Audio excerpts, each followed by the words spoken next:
Bonjour à tous.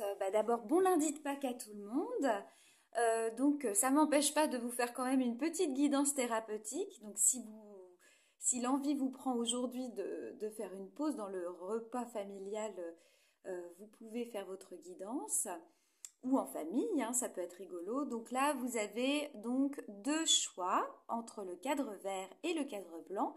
Et donc, je vous dis à tout de suite, groupe 1. Bonjour groupe 1, alors vous êtes tombé sur le thème de l'amitié. L'amitié, on a tous besoin de relations, hein. Je ne sais pas si vous êtes en groupe aujourd'hui ou tout seul, mais bon voilà, on en a tous besoin, mais on a plus ou moins de facilité à en avoir et on n'en a pas tous du même type. Certains d'entre nous, ils ont besoin de relations qui sont intimes, profondes, et ils sont à l'aise dans le lien aux autres, et ils se nourrissent même des échanges. À l'inverse, il y a d'autres personnes qui préfèrent la solitude et qui se lient moins et qui apprécient moins les rapports trop proches, on va dire. Alors, il y a certaines personnes aussi qui aimeraient avoir plus de relations avec les autres, mais qui n'y arrivent pas. Alors, il n'y a pas de meilleure façon d'être en relation avec les autres que celle qui nous permet de nous sentir bien et d'être nous-mêmes. Ça, c'est sûr. Donc, la question de l'amitié, elle est intéressante à creuser pour nous permettre de vérifier si on se sent bien dans les amitiés qu'on a créées et de vérifier qu'on ne les subit pas et qu'elles sont bonnes pour nous. Donc, groupe 1, les questions. Qu'est-ce que l'amitié pour vous? Quel genre d'ami est-ce que vous souhaitez être? Est-ce que vous souhaitez être un ami proche, plus lointain, qui partage des activités ou plutôt des cafés, qui est présent souvent pour l'autre ou au contraire qui ne souhaite pas trop déranger, qui est proactif ou bien un peu plus passif? Est-ce qu'il y a une hiérarchie pour vous dans vos amitiés ou bien est-ce que vos amis, ils ont tous la même valeur pour vous? Et une fois que vous avez choisi et identifié l'ami que vous avez envie d'incarner, est-ce qu'on peut dire que vous le faites déjà ou bien est-ce que vous pourriez modifier des choses dans votre façon d'être pour y parvenir? Et en contrepartie, qu'est-ce que vous attendez de l'autre en amitié? Est-ce que vous êtes exigeant? Et si oui, pour quelle raison? Est-ce qu'au contraire, vous acceptez tout? Et dans ces cas-là, pour quelle raison? Et dernière question, qu'est-ce que vous pensez de l'amitié homme-femme? Voilà, groupe 1. Bon, écoutez, je vous souhaite encore une très bonne fin de week-end à vous. Et je vous dis à la semaine prochaine. Au revoir. Bonjour groupe 2, alors vous êtes tombé sur la colère, on est sur une toute autre thématique. En même temps, ça peut se regrouper d'une certaine manière. Je vous laisse découvrir le groupe 1 si vous êtes curieux. La colère, donc c'est une émotion, je pense qu'on l'a eu il n'y a pas très longtemps, je ne sais pas si vous étiez déjà tombé dessus, mais c'est une émotion qui n'est pas très aimée. Elle est dénigrée par la société, elle est considérée comme mauvaise, agressive, la rage, la haine, elle n'est pas agréable, faut dire ce qu'il y est. Mais en fait, la colère, c'est une émotion qui est essentielle, hein, elle fait partie des émotions qu'on doit vivre et elle parle même d'un besoin. Et donc, c'est pas du tout négatif. C'est vrai qu'elle n'est pas forcément agréable, mais elle l'est pas toujours parce elle peut aussi être très libératrice en fait.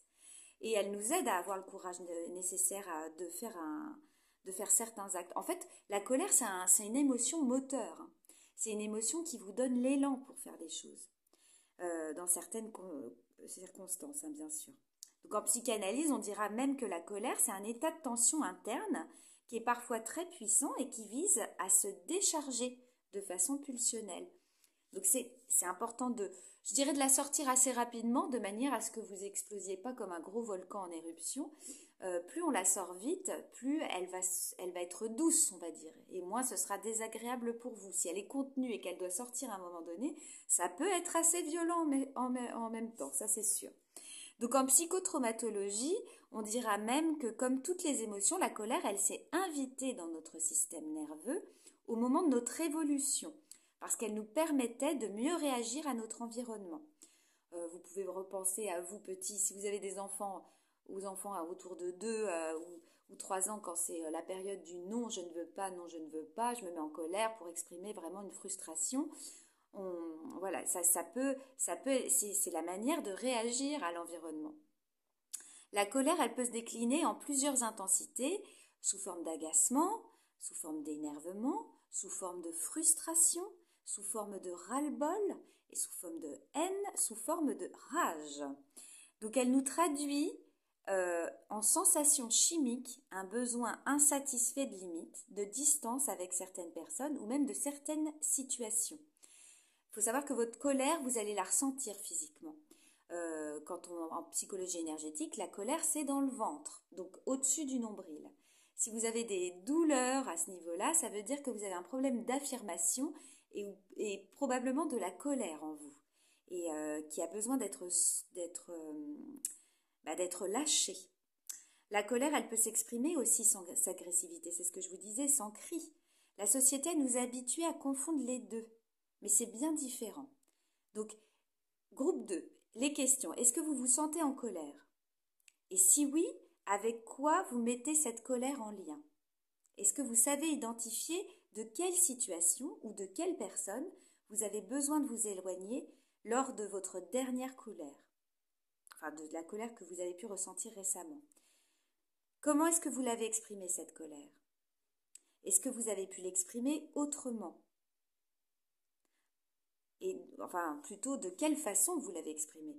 Est-ce que vous avez déjà expérimenté le fait que l'expression de la colère, elle permet de régler des situations? Et comment est-ce que vous réagissez à la colère des autres? Est-ce que vous arrivez à comprendre quelles limites ils ont besoin de mettre quand ils l'expriment? Ou est-ce qu'au contraire, ça vous touche énormément? Parce que souvent, il y a des gens qui supportent pas la colère, les disputes. Mais bon, là, dans ces cas-là, ça demande aussi une réflexion profonde, parce que ça doit venir de quelque chose qui provient certainement de votre enfance. Voilà, bon, du coup, groupe 2, je vous souhaite une très bonne thérapie, encore un très bon lundi de Pâques, et je vous dis à la semaine prochaine. Au revoir.